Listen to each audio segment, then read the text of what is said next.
ഒരു ഭയപ്പാടുമില്ല, ഒരു കുഴപ്പമില്ല. നടപടികൾ തുടരട്ടെ, ഒരു കുഴപ്പമില്ല. ഇവിടെ പല പല കാരണങ്ങളുണ്ട്. ആദ്യം തന്നെ പറയട്ടെ, നമ്മുടെ ഇലക്ഷന് മുന്നോടിയായിട്ട് നടക്കുന്ന വാർഡ് മീറ്റിംഗ് ഉണ്ട്. അതിനകത്ത് വാർഡ് പ്രസിഡൻറ്റ് അത് മീറ്റിംഗ് വിളിച്ചു കൂട്ടുകയോ ഒന്നും ചെയ്തിട്ടില്ല.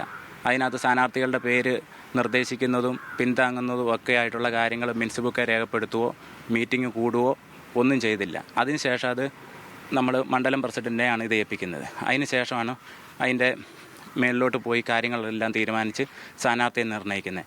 ഈ കാര്യങ്ങളൊന്നും നടന്നിട്ടില്ല.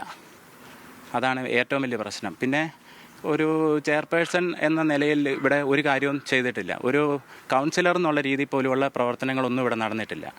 ഇപ്പോൾ കിഴക്ക് ഭാഗത്താണെങ്കിൽ അവിടെ മദ്രസയുടെ അടുത്ത് അടിപ്പാലമുണ്ട്. അടിപ്പാലത്തിനകത്ത് വെള്ളക്കെട്ട് അതെന്നും ഒരു വലിയ പ്രശ്നമാണ്. അത് അവിടെയുള്ള മദ്രസയിലേക്ക് പോകുന്ന കുട്ടികൾക്ക് ബുദ്ധിമുട്ട്, അവിടെ മസ്ജിദിലോട്ട് പോകുന്നവർക്ക് ബുദ്ധിമുട്ട്, MC റോഡിലോട്ട് പോകുന്നവർക്ക് ബുദ്ധിമുട്ട്, ഇങ്ങനെയുള്ള പ്രശ്നങ്ങൾക്കൊന്നും യാതൊരു പരിഹാരം ഉണ്ടായിട്ടില്ല. അതുപോലെ തന്നെ മാലി ഭാഗത്തുള്ള റോഡ് മുഴുവനും നശിച്ച് കിടക്കുക. ഇപ്പോൾ യാത്രായോഗ്യമല്ലാത്ത അവസ്ഥയിലാണ് ഇപ്പോൾ കിടക്കുന്നത്.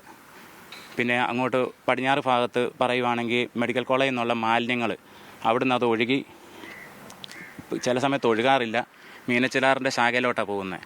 അങ്ങനെ വന്നാൽ അതിൽ ഭയങ്കര ദുർഗന്ധവും കൊതുക് ശല്യവും. അതിനൊന്നും യാതൊരു പരിഹാരം ഉണ്ടായിട്ടില്ല നാളിതുവരെ. അതുകൊണ്ട് ജനങ്ങൾക്കെല്ലാം ഭയങ്കര ബുദ്ധിമുട്ടായി. അപ്പോൾ എല്ലാവരും ഒറ്റക്കെട്ടായിട്ട് പറഞ്ഞു നിൽക്കണം എന്ന് പറഞ്ഞു ഞാൻ മുന്നോട്ട് തന്നെ പോകുന്നു. ഞാൻ സ്വതന്ത്ര സ്ഥാനാർത്ഥിയായിട്ട് മത്സരിക്കാൻ തീരുമാനിച്ചു. ഇന്നലെ നോമിനേഷൻ കൊടുത്തു. ഇന്നിപ്പം വൈകുന്നേരത്തോടു കൂടി സ്കൂട്ടനിങ് കഴിഞ്ഞ് നമുക്ക് ചിഹ്നവും കിട്ടും.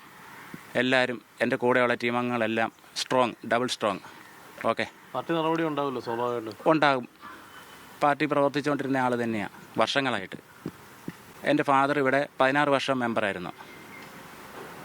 അന്ന് പോപ്പുലേഷൻ കുറവായിരുന്നു. അപ്പോൾ ഇപ്പോഴത്തെ 1-ാം വാർഡും 53 കൂടെ കൂടുന്നതാണ് അന്നത്തെ വാർഡ്.